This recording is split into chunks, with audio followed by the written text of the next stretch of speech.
and welcome to New Game Plus. I'm Tim. I'm joined by Donald. How are you? I come with you kind of with a heavier heart because if you haven't heard, no, you've definitely heard, Tim, but if you, the viewer at home, haven't heard, C31 is going off the air at December 31st, 2016. Yes, unfortunately, after a very, very long time, the Australian government has decided to no longer fund Channel 31, a community television across the country. So now we will be transitioning into a more online area. Yes, we'll be doing what the kids are doing and getting on YouTube. Have you heard of this thing called YouTube, Timothy? It's amazing. It's a newfangled technology where you can watch moving pictures on your computer. Moving pictures? Is that like the Zoe tropes that I watch to watch my horses move? Yes, and we will be, of course, focusing a lot on Twitch as well. Yeah. Seeing a lot more guys on the streams. But certainly, please follow us online and we'll be doing new, big and exciting things. Yes, we have a new space which we'll talk about more next week. So if you want to find out about that, of course, like us on Facebook. But of course, as Tim said, we are New Game Plus TV on YouTube and Twitch. Stick to those. There'll be plenty of awesome material on there for the many years to come. C31 might not be there, but the games still keep on going. Yes, and well, for our last few episodes on C31, we have this one. We check out Watch Dogs. Yes, we also look at Paper Mario and also travel back to PAX Australia for some awesome interviews from there. But until then, first review.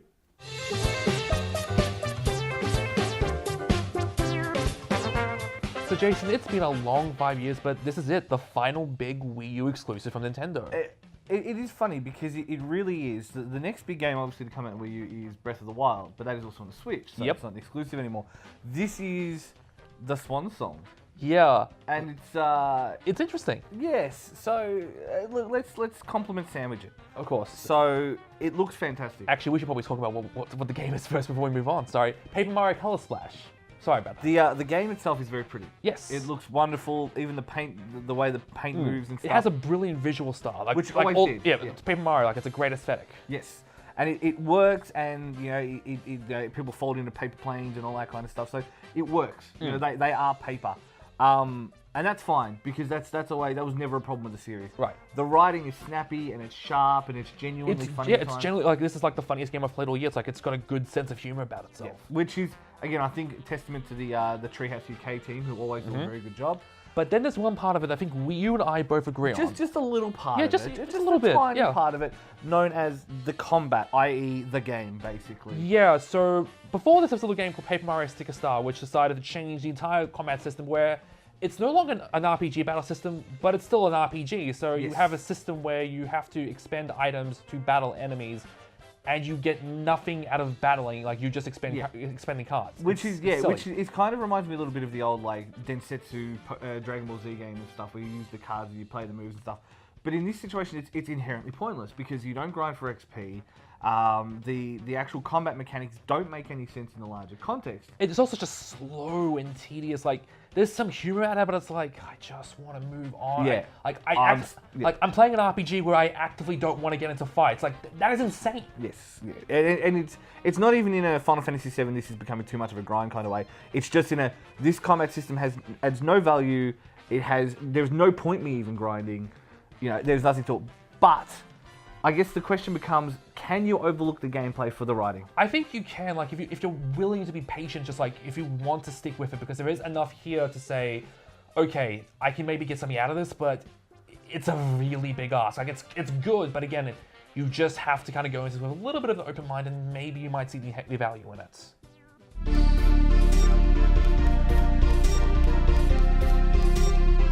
I'm now joined by Yoshito Okimura, who is a producer at Gust. Thank you very much for joining us. Thank you very much. Nice to meet you. Nice to meet you. So we're here to talk the Italia series, a much-loved series of RPGs, but all different. You have different stories told across a couple of games. Is it something that you always want to do? You come in and think, we want to tell a specific story, or is it just, this trilogy is finished, let's move on to the next? まずアトリシリーズは So at the core of the Atelier series is that alchemy is the theme, and it's an RPG game. So definitely, that's the core of it. And then so then we think about what kind of system that we want to do, and then to that we add the story. So in this case, with the system, we wanted to really have the theme of a journey, which is in the title as well. So we made it so that we made the theme for this time a journey or travel. というところから始めています。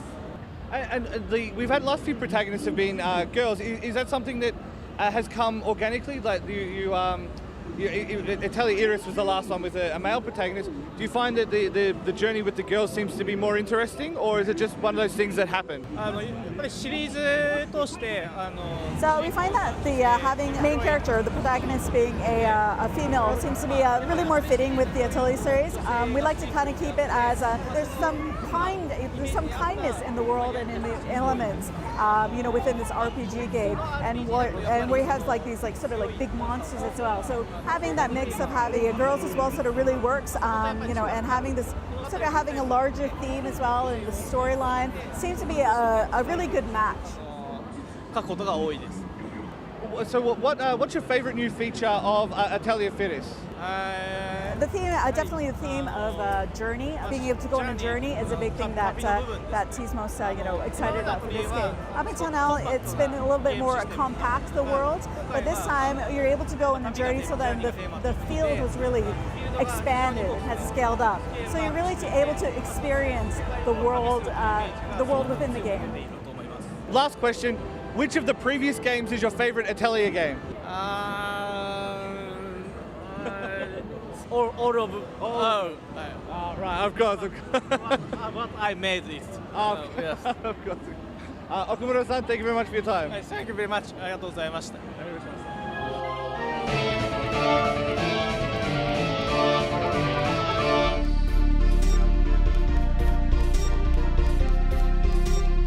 Hey everyone, we're here, PAX Australia 2016 with Rachel Pascoe cosplaying a mean DJ Sona right there. Ooh, that is awesome. And also Stephen Robb with the amazing robotic hands and the stylings of Victor. So how are we all doing, guys? Doing really well, thanks. Yeah, really good. We've made it this far, so pretty happy. Inspiring words. LEDs, I'm just enamored by them. It's amazing. It's like being at a Daft Punk concert. It's amazing. Anyway, jumping straight into it. I know we always have to ask the same question, but what got you into League of Legends cosplay specifically? I've been playing since season 1, and I got hooked by the character design. They released Sona, and I was like, I'm a support main. I'm gonna do this. I'm gonna rep her, and I made her original skin because I loved it. I loved everything about her. And then they released DJ Sona, and I was like, this is what I want to be doing. And yeah, it was just destiny. Also, the character loyalty is fairly admirable as well. Since season 1, that's amazing. And how about yourself, Stephen? Same here, actually, playing since season 1, and once I finally had a friend talk me into trying cosplay, it had to be from League. They've just got such amazing character designs. So you've got, basically, it all just meshed together and came together in a unique brand of harmony. Exactly. Yeah, no worries. Yeah, any opportunity to try and work robotics into a cosplay, I was going to take it, so... Absolutely, absolutely. So with that said, there are some very interesting designs here. I mean, like when it comes to conceptualizing, or if you've got any sort of rituals, like how do you go about conceptualizing a new cosplay? Well, I usually start out with a lot of hand-drawn sketches, huge sketchbook at home, and then it gets turned into computer-aided design, which I then can use for 3D printing, laser cutting, and a lot of the other more advanced techniques you get for this kind of mechanical electrical work. And that's where all the blueprints and robotics come into play. Exactly. Yeah. Nice. How about you? I spend a lot of time sketching and taking screenshots of the characters, and then when I start making things, I just do lots and lots of versions of them. Like I sewed the suit 3 times, and then I cut it up and I drew all over it, sewed it again with new fabric, and it's just lots of trial and error, lots of just gathering resources and going, really. So like, a lot of like ripping character assets, yes. And hopping on Tumblr for all the fan art and everything. Maybe not all the fan art, but yes. No problems. I know which ones we're talking about. The questionable ones we'll leave out of there. But anyway, when it all comes down to the cosplay community in general as well, I know like with cosplay, especially like with a certain few costumes that might leave very little to the imagination, it can be quite daunting. Is there like any advice on how to overcome just like if you're a very shy, timid person or anything like that? I'm actually a very anxious and nervous person, so it speaks really loudly to me to hear this kind of question. Putting cosplay on gives me the chance to be somebody else. I get to go out and be DJ Sona. I'm feeling really good today. I feel really great embracing the things that I love and being around people that have the same culture. So just, you can do it if you want to. Like it's worth getting out and trying it because it's fun and the community is amazing and really welcoming. So. Oh, nice. So it helps to get into character. Yes, it does. How about you, Stephen? I can echo everything I said there. At the end of the day, the community itself is amazing. There's so much support you get from other creators that doesn't matter how you look at the end of the day, you're going to have those people backing you up and making some real friends out of it. So Yeah, definitely. And then you see like people who main particular characters and they go, oh my god, it's Victor, this is amazing. absolutely. The first time I wore this, walking out on stage and having the robot arm walk up and wave to the crowd was the best moment. Awesome. Seeing that level of support is incredible. Yeah. So when it all comes down to it, we have to ask this question. You probably get this a lot, like verbatim from a lot of interviews, but any advice for inspiring cosplayers? Like, I'm cosplaying for the first time this year, so any advice you can give me or the viewers? Go into it trying to learn something new. If you attempt your first thing expecting you're going to make it perfect, you're just going to be disappointed. But if you go for it, bite off more than you can chew, learn as much as you can, and you iterate piece by piece, and you're going to end up with something amazing at the end of it. Just go that extra step. Just give it a try, and I reckon you'll be able to do something amazing. Rachel? Making mistakes is like the most valuable thing. Like, do not be afraid and embrace every screw up that you have. Like, this helmet went through, I don't want to talk about how many times we attempted to rebuild it and put it together, but we got there because every time we learned something new, and it was really, really good. So I think the general consensus here, give it a red hot go and that's it. So otherwise you'll do basically nothing. So at least give it a crack. Basically, yeah. Just Anyway, love it. Just embrace it and love it. no, inspiring words. But anyway, thank you so much, guys, for joining us, and I hope you enjoy the rest of PAX. Thank you. Thank you so much.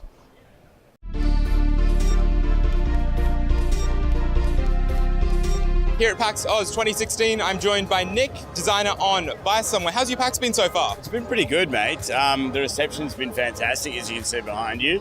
We're all exhausted, but it's the final day. Pretty much, can you please give me the elevator pitch on Buy Somewhere? Yeah, sure. Basically, it's a location-based property tycoon game. So you'll notice that there's a lot of colour behind us. We really we started production on the game about 3 years ago, so it's been a long time coming. But I think when you see the game in action, you'll realise where all that development time has gone. The environment's really like nothing that's out there at the moment. So other location-based games, you tend to have this kind of flat map that really doesn't change based on the environment that you're walking into. Whereas Buy Somewhere, we identified early on that the location data that we have available is really, really rich. So we've built skyscrapers, you've built tiny houses, and when you move from environment to environment, you feel it change. It really is a board game representation of exactly where you are. Over the course of development, because you said it was about 3 years, obviously technology has come a long way since you probably started developing the game. How has the design changed to accommodate that? It changed dramatically. So, I mean, it started off as a 2D maps interface, and from there we ended up building these 3D models on top. It was a bit of a moving target. Pokemon Go, released a little while ago, brought AR gaming more or less to the forefront in people's minds. This game is going to be releasing later this year in a beta? In 2000, so later this year we're hoping to be supplying access to the beta for people who have signed up. So you can apply to the beta on buysomewhere.com right now. 2017 will be the official launch in Australia, and then we'll be rolling it out to the rest of the world. What are some of the bigger challenges that you'll have to fight with as maybe a designer, but also maybe someone else on the team to try and work with the server load, for example, to try and make sure the game's stable and ready for some of the larger communities like the US, for example? Totally. Well, Go taught us a lot. So we went into the production of this thing with a few assumptions, and Go taught us what we were doing right. That unfortunately, a lot of people consider they didn't necessarily do. But it also taught us what to look out for. So we've been very lucky in that we've been able to sit down with the guys who have created the platform for our back-end infrastructure, and we've talked to them at length about handling server load issues and all the rest of it, so we don't anticipate come launch that it will be a problem. And in terms of launch platforms, you're going to be launching on iOS and Android. Thank you so much for your time, Nick. Thanks. Cheers.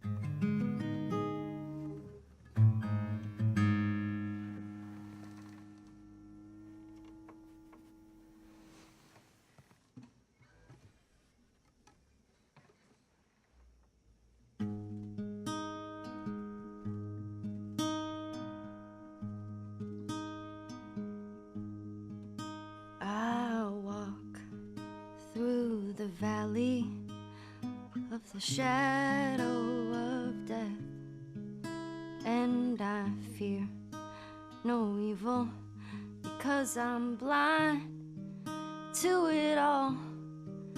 In my mind, my gun, they comfort me, because I know I'll kill my enemies when they come.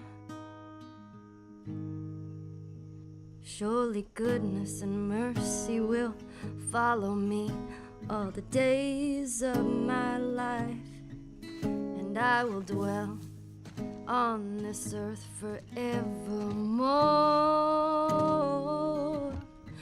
Said I walk beside the still waters and they restore my soul, but I can't walk on the path of the right because I'm wrong. No, I can't walk on the path of the right, 'cause I'm wrong.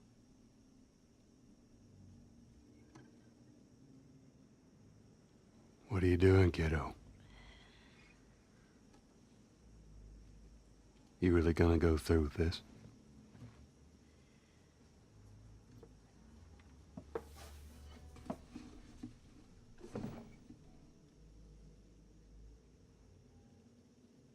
I'm gonna find, and I'm gonna kill every last one of them.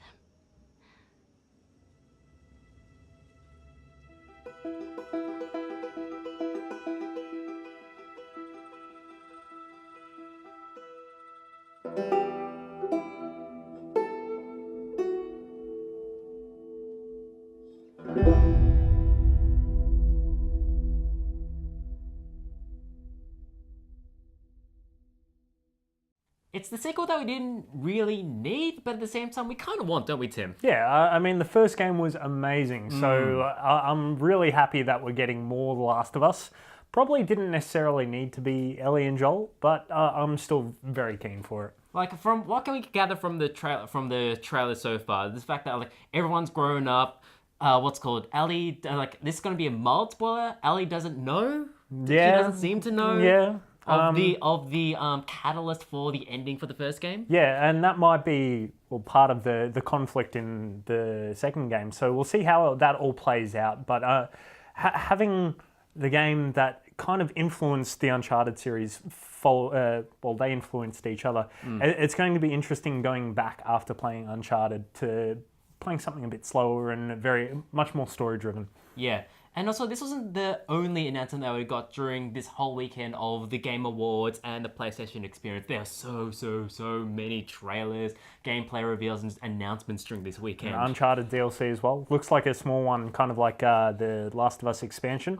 But yeah, I'm keen for that as well. Naughty Dog are doing some good stuff. You also have Bulletstorm with Duke Nukem, which is the thing that everyone was clamoring for. Yep. Everyone really wants to see more Duke Nukem in 2016. Definitely.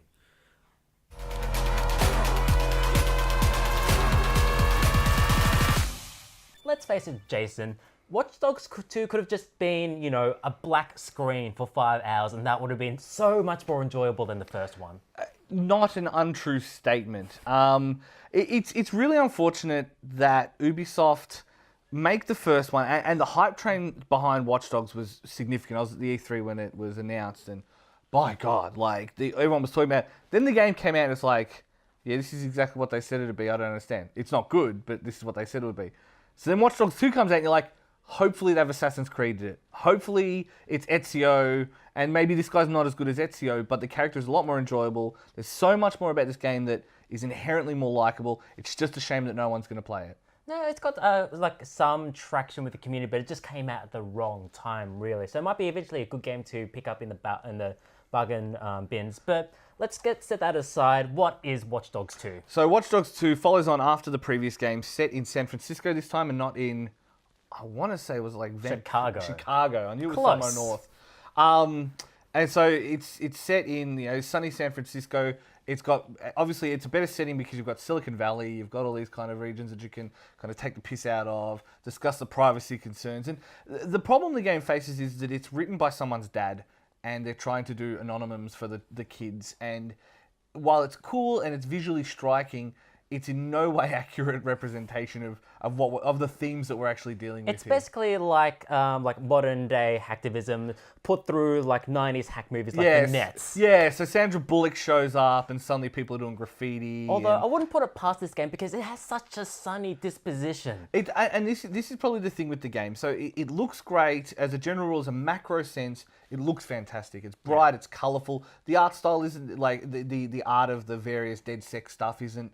It's eye-catching, it's great, but it's in such a strange spot because, I mean, they are basically modern terrorists. Like, by any other definition, they are PLO, they Hamas, IRA. In any other world, that's what they are, and yet we're supposed to support them and be like, yeah, guys, I want to be part of the DedSec revolution. Yeah, it did feel really uncomfortable to be running around and shooting and killing people, and early on, there's not much you can do in terms of stealth, but eventually, later on in the game, you can eventually go full finger quotes stealth, even though you're ordering mob hits and police strikes on civilians. Look, when it's also as an open world mechanics game, it's fantastic. The use of hacking works as a catch-all. These are my god powers. This is what I can do. So you can order in strikes. You can blow up helicopters, all that kind of stuff. All of that works. The handling can be a bit rough. It doesn't run well, as in running over obstacles and stuff. Can see you sometimes jumping all over the place. The game itself I find pretty good. It's engaging visually, questionable morals and questionable kind of storyline. But, I mean, that said, I've put 35, 40 hours into it, and I know I'm still not near the finish. So I think that says it all. Is it the Watch Dogs that you wanted from that very first E3 trailer? It takes those moments that did really work in the first one, polishes them to a sheen and says, join DedSec. It's cool. Nah. So your name's Jason and you have something to say? Yeah. Tim, do you like cybering? Cybering, yeah, sure. Yeah, so do you like the look of cybering in Watch Dogs 2? Sure. I spell email little e big M mail. Oh, you don't do the E hyphen mail? No, that's too 1990s. So you're still. So let me tell you about AOL keywords. You type the word email into the browser, and it just opens you to a whole new world.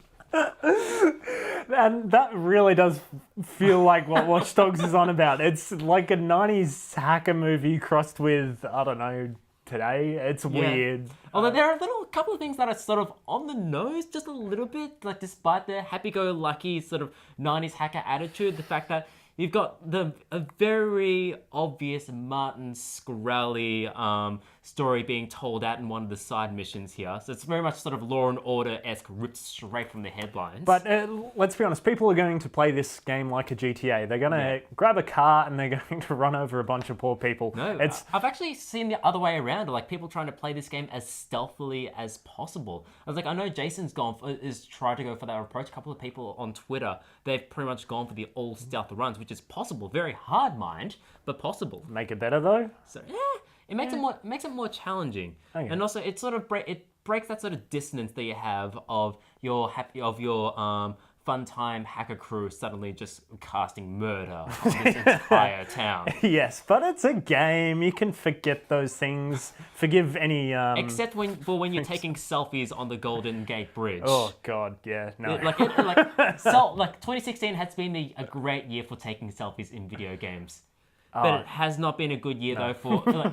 2016 has also been a year where C31, the final hurrah for C31, as we said at the start of the show. So if you want to continue watching us do our thing, we are moving towards the online realm. We've got some awesome announcements about what we're going to do post 2017. So keep an eye out on these following channels. Tim. Our website, www.newgameplus.tv. On our Facebook, facebook.com/newgameplusTV. Our Twitter and Instagram at newgameplusTV. And vitally, our YouTube and our Twitch accounts. We are New Game Plus TV, one word, no spaces. Thank you, Donald. Thank you, Tim. We'll see you guys next week.